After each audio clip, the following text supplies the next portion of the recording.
Recordar a nuestros maestros, un programa para reflexionar problemas de nuestro tiempo a la luz de los grandes pensadores.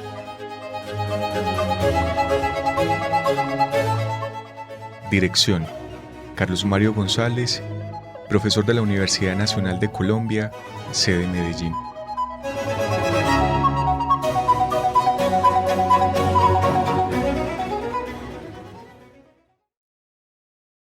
Un cordial saludo, queridos oyentes del programa Recordar a nuestros maestros. Soy Carlos Mario González, profesor de la Universidad Nacional y director de este programa. Hoy estoy en compañía, como es habitual, de Lina Pulido y Santiago Alarcón para emprender un diálogo en torno a lo que nos ha suscitado Kafka en estas primeras páginas que hemos abordado de él y que queremos desarrollar merced a un análisis que podamos adelantar y que ojalá sea un análisis aportativo. Muchísimas gracias, Jorgito Benjumea. Siempre su labor en la cabina nos garantiza que el programa llegue hasta ustedes. Y a ustedes, amables oyentes, pues también solicitarles que en caso de desearlo, hacia el final les daremos el correo o los lugares a donde pueden destinarnos sus comentarios. Hoy vamos a trabajar, como les dije, sobre el inicio de la carta al padre y lo vamos a hacer desarrollando con cierta libertad por parte de Santiago, de Lina y mía algunas reflexiones que nos deja en el recorrido de estos renglones esa magistral, impecable pluma de Kafka. Santi. Sí, muy buenas noches para todos los que nos escuchan. Yo quisiera introducir un tema que de un lado tiene que ver con el estilo del texto que tenemos en objeto hoy reflexionar y con algo que me parece fundamental del mismo. Primero decir pues que no estamos abordando la lectura de un texto de características, me refiero a que no es como las otras obras de Kafka, sino que es un texto, digámoslo, más personal, más de su vida y muy directamente pues con un propósito que era dirigirlo a su padre. Y lo que quiero señalar ahí en ese texto es que por un lado muestra un poco la manera de pensar, la manera de vivir y la forma en que asumía esa existencia este hombre.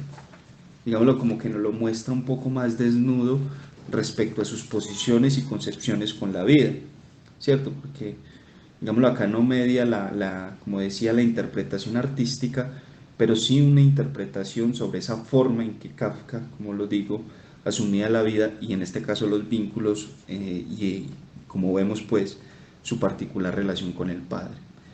Entonces yo como para de forma inicial introducir un tema sobre esa carta, me parece que hay algo que podemos detenernos a ver, que es la forma en que Kafka aborda la historia del vínculo con su padre, en elementos y cosas que él saca a relucir, que como él bien lo anota, no va a achacarle una culpa a su padre, no va a indicarle una especie de responsabilidad desmedida sobre la dificultad del vínculo que están teniendo ellos, sino que lo que pone de presente en esa carta son hechos, son situaciones donde de alguna manera le está diciendo Kafka al padre: mire lo que pasó en nuestro pasado, mire lo que sucedió y mire lo que de donde se han desprendido ciertas significaciones, ciertas vivencias, ciertas experiencias que yo he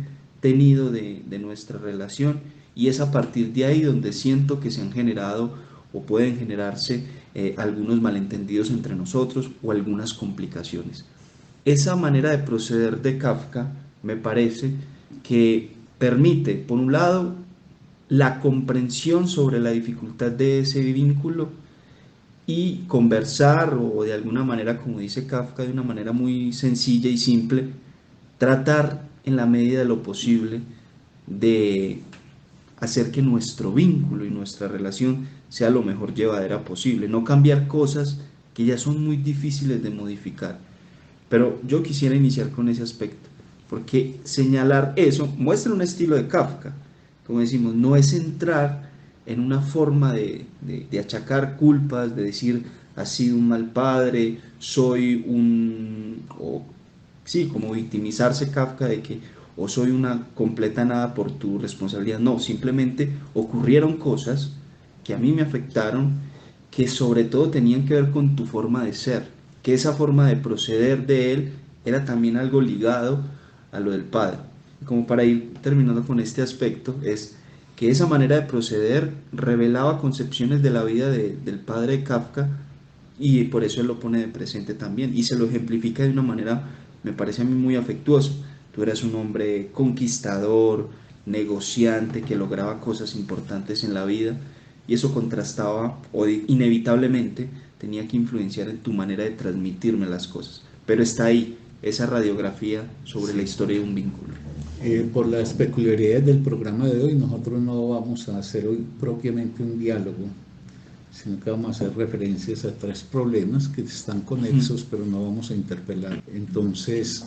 Bueno, yo quisiera retomar un poco desde donde Santiago ha dejado esta conversación, que como decía el profe Carlos Mario, es más bien una enunciación de algunos de los problemas que nosotros identificamos en la lectura de estas primeras páginas de la Carta al Padre. Y yo quisiera profundizar en esa descripción que hace Kafka de ciertas imágenes o ciertos recuerdos de su infancia. Y pensaba que en realidad hay varias formas de ir al pasado, que no se va al pasado simplemente, más bien como de la misma manera, sino que podría irse, por ejemplo, y pienso que esa es una de las vías, tal vez una de las más comunes, volver a las imágenes del pasado de forma anecdótica, sin mayor reflexión o sin mayor profundidad de las implicaciones o los sentidos que esos recuerdos tienen para nosotros. Pero que lo que hace Kafka en este apartado es ir al pasado reflexionando sobre el efecto que ese pasado tuvo en él.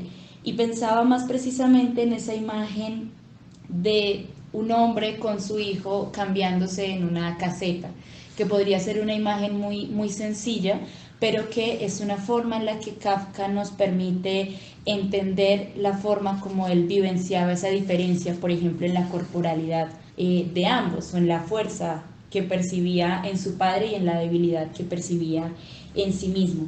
Y que, como decía Santiago, no se va entonces a ese pasado para hacer una descalificación del padre, sino más bien para hacer un juicio que le permita interpretarse a través de ese pasado.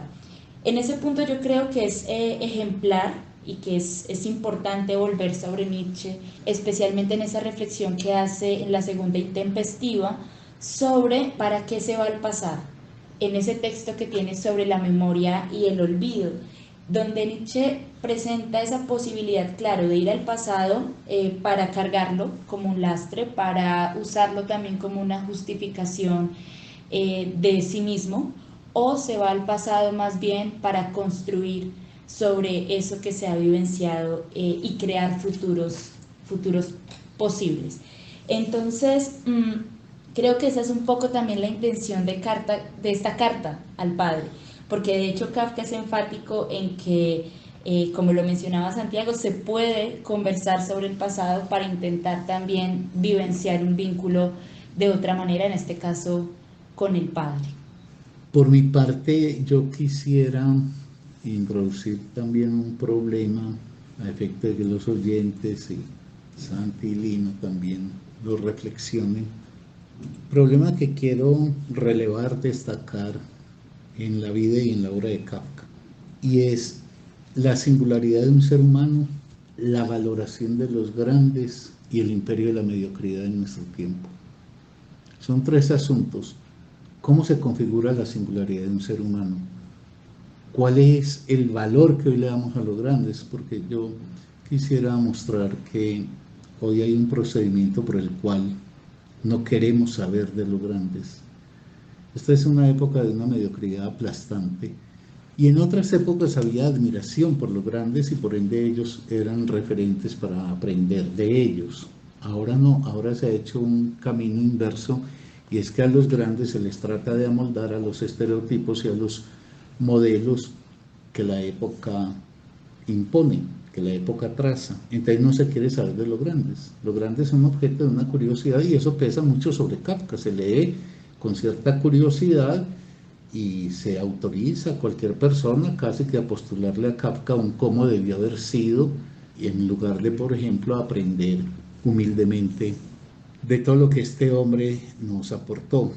Pero yo quiero, tratando de centrar mi mirada sobre Kafka, en la línea de lo que acabo de enunciar, indicar que un rasgo que también está en nuestro tiempo y que nos embarga a todos, a unos más, a otros menos, es que es un tiempo en donde, al no existir preguntas efectivas sobre la vida propia, la vida ajena, las relaciones con el mundo, etcétera, sino que en lugar de preguntas lo que hay es curiosidades, si se dan siquiera esas curiosidades, lo que la gente empieza a demandar es encontrar fórmulas explicativas que tranquilicen.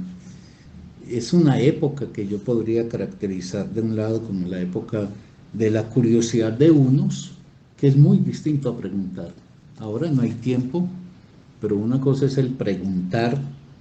Cuando uno se pregunta, la pregunta se instala en el sujeto, produce un efecto de desasosiego, impele y traza un camino de búsqueda, pone en marcha para construir la respuesta posible. Eso es una pregunta de verdad.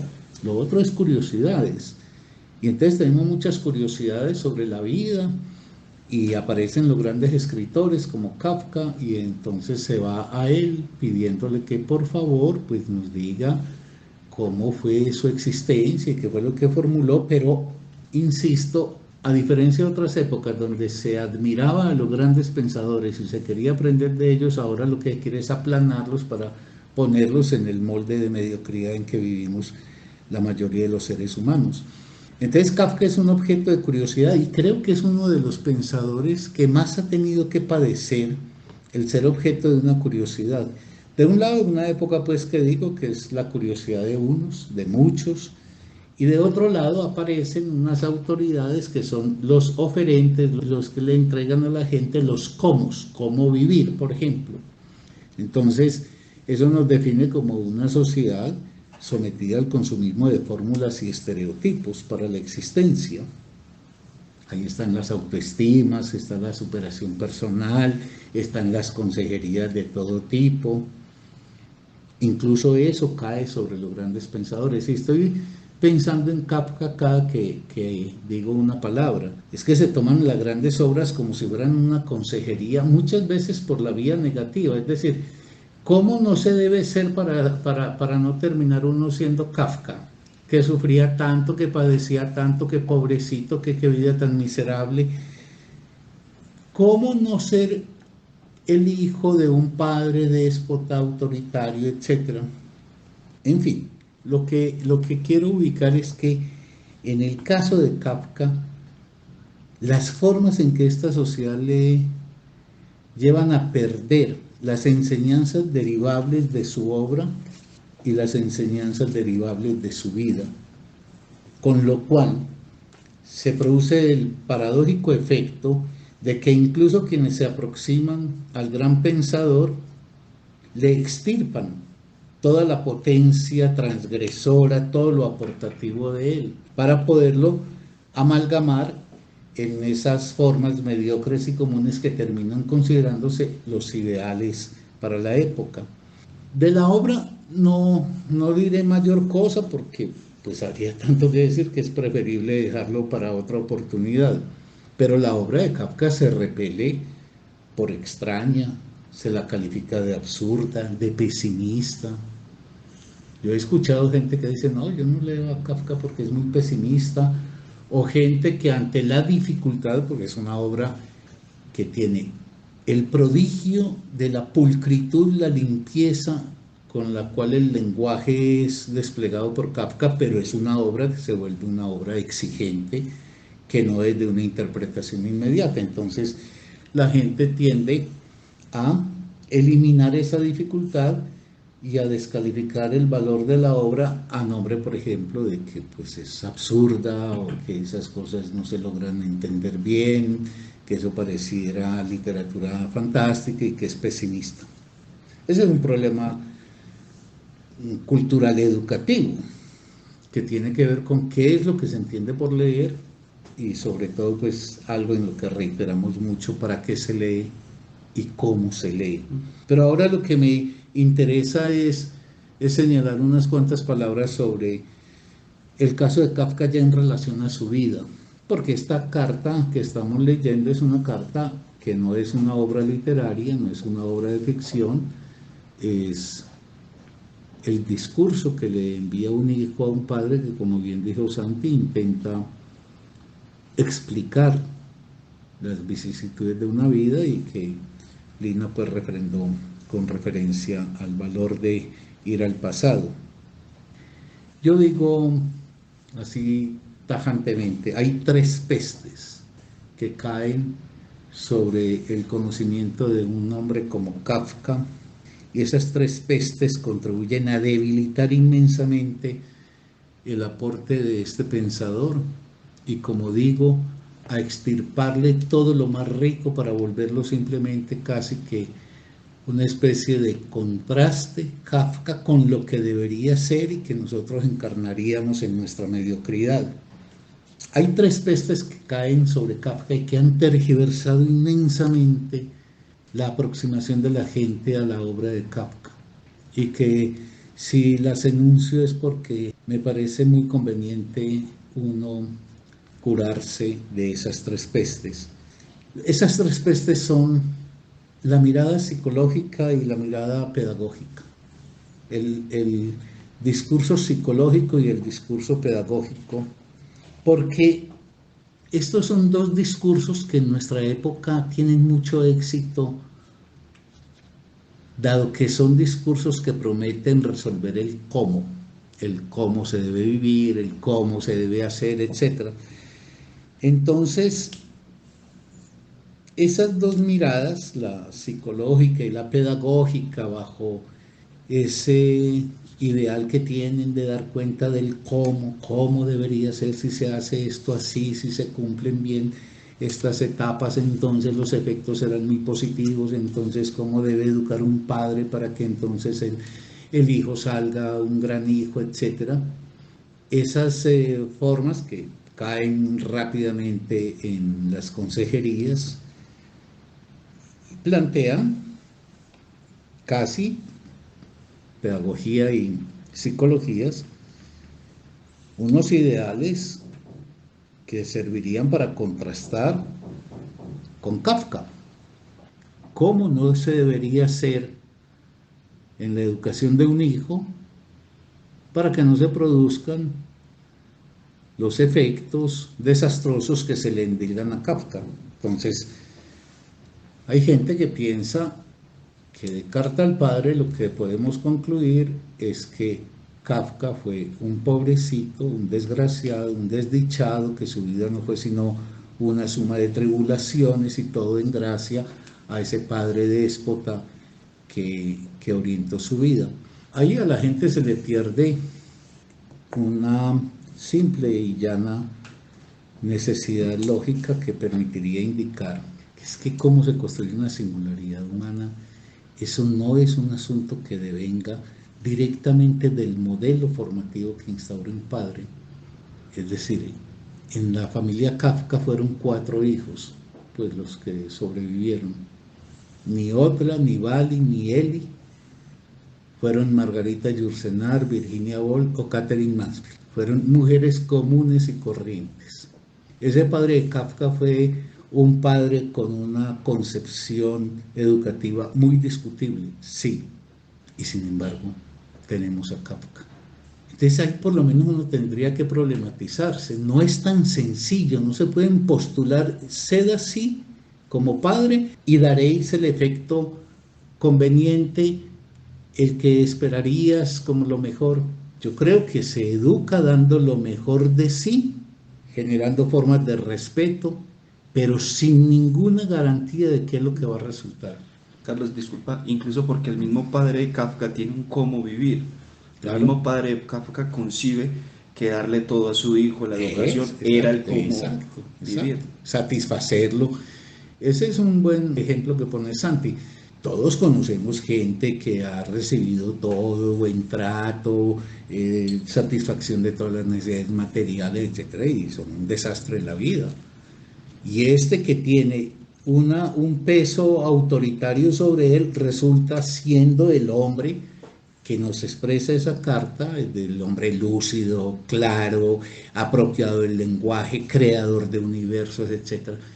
Aquí pues lo que yo quiero ser muy enfático es en señalar que yo no estoy postulando que es indiferente el proceso educativo. Lo que yo estoy indicando es que el proceso educativo, valga decir, la relación formativa que se instaura con el otro, no se puede hacer a nombre de creer que se va a llegar a una meta prefijada, que en el camino pasarán las cosas más disímiles e impredecibles, y que el deber de uno es como en cualquier relación, tratar al otro ser humano con respeto, proveer lo mejor que esté al alcance de uno, pero no valorar lo hecho en función del destino final que se obtendrá con ese proceso formativo. Eso que yo llamo las pestes pues, psicológica y pedagógica, que están montadas en la idea, en el sueño, en la ilusión de que hay comos que si se cumplen, entonces llevaremos a buen destino, a buen puerto las vidas humanas, pesan mucho sobre Kafka, porque entonces se termina considerando que todas esas dificultades formativas que tuvo se tradujeron a una especie de inhibiciones absolutas sobre Kafka, de impedimentos para vivir, con lo cual se va desconociendo que precisamente la grandeza de Kafka está en haberse erigido sobre esas dificultades para haber abierto mundos de significación que además le depararon mucha dicha a él. Es que con los seres que son muy grandes, si es que queremos aprender de ellos, es que ellos sufren mucho, pero también gozan mucho. Y sufren y gozan en intensidades que no son las de quienes somos comunes y corrientes. Entonces, es cierto que Napoleón sufrió mucho, pero fue Napoleón precisamente por los propósitos que se forjó. Y la tercera peste que cae sobre Kafka y que a mí sí me parece muy importante advertirla a los oyentes para que si tengo razón la implementen y la tengan en consideración. La tercera peste que sumo pues a la de la psicología y la pedagogía como proyectos del cómo ser, cómo vivir, es el periodismo y todas las variantes del periodismo, por ejemplo las biografías. Es muy difícil tratar de dar cuenta de lo que es un ser humano. Y hoy estamos plagados de biografías, por ejemplo sobre Kafka, superficiales, ligeras, formas de aproximarse a él que intentan darle el estatuto digamos, como de unas fórmulas casi de proceder, y construyen leyendas. Kafka está invadido de leyendas, desde la leyenda de que era un puro desdichado, casi merecedor de compasión, hasta esa en donde se habla de un Franz Kafka que en la desdicha que vivió a partir de la relación con el padre, pues quedó casi como un ser traumatizado, incapaz de poder hacer de la vida una experiencia gozosa. Yo creo que es bueno advertir eso, que hay que ser muy, muy, muy exigentes en la lectura de biografías. Eso está lleno de biografías que no son sino relatos acontecimentales que no explican nada. Yo acabo de leer una biografía sobre Kafka a propósito de sus amores, que es un verdadero desastre, en donde parecería, si uno la lee, que es que Kafka galopa de manera indecorosa casi en la relación con las mujeres.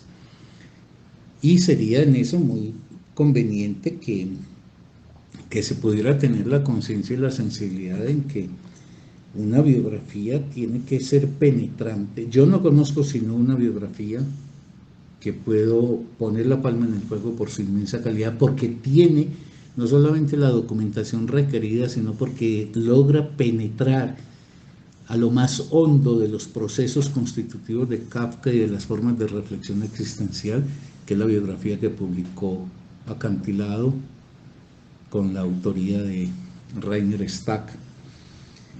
Entender, si es que queremos aprender, que esos seres grandes, hombres y mujeres, no son como uno. Y precisamente porque no son como uno es que es menester aprender de ellos, porque son seres que asumen la vida, la propia y la de todos, en profundidad. O sea, llegan muy hondo, calan muy hondo en el ser humano. En amplitud, expanden la vida a muchos frentes, a muchas direcciones. Por eso, como decía Santilina, se pueden ocupar del pasado de una historia, tratar de radiografiarla, de construir los elementos que constituyeron esa historia. Y finalmente, son ejemplares en la intensidad para vivir. En ese sentido, son el contraste de la mediocridad como ideal que hoy se impone en la sociedad que tenemos. Y debemos evitar ese no querer saber ni de su vida ni de su obra. Precisamente aprender quiere decir que la existencia de esos hombres y mujeres, y Kafka, que es el que en este momento nos ocupa, son precisamente seres de los cuales hay que apropiar como lecciones esa profundidad, esa amplitud y esa intensidad con la que vivieron. Y que si eso les deparó sufrimientos, precisamente por estar tan comprometidos con la vida, esos sufrimientos son compensados también por las grandes alegrías de las cuales no sabemos los que vivimos en una vida mediocre, una vida en la que pareciera que el paradigma es ser como todos. Termino con eso diciendo que en mi opinión una buena lectura de Kafka es de verdad situarlo como un ser de grandes conquistas en la vida, de una vida vivida a plenitud, de una vida comprometida en todo lo que pudiéramos llamar la envergadura de la condición humana, y que es menester que aprendamos nosotros de él y no que lo traigamos a él a la mediocridad que nosotros constituimos. Y en eso curarnos, de no aproximarnos a Kafka por la vía de esas tres pestes que digo, la psicología y la pedagogía con sus comos, como técnicas de organización de la vida, y este mundo de periodismo y de biografías, etcétera, de poca monta, que terminan generando una imagen completamente distorsionada de la grandeza que constituyó, en este caso, un hombre como Kafka. Que sería un muy mal homenaje a Kafka, precisamente también reducirlo a esa imagen de un pobrecito, de un pesimista, claro, porque él hizo algo con su vida, no. Él hizo algo con sus problemas. Estamos hablando de él un siglo después de muerto y a miles de kilómetros donde vivió. Eran inquietudes, amables oyentes, que queríamos transmitirles un poquito al desgaire, pero ojalá las recojan y las reflexionen. Entonces, ha sido un placer volver a hablarles y esperamos que dentro de 8 días nos acompañen. Los invitamos también a continuar siguiendo estos programas radiales que estamos compartiendo también en el canal de YouTube de la Biblioteca Franz Kafka y ahora también en el canal que abrimos en Spotify.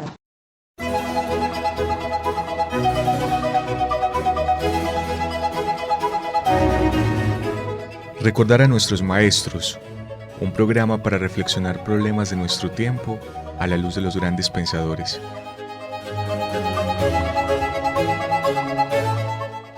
Dirección: Carlos Mario González, profesor de la Universidad Nacional de Colombia, sede Medellín.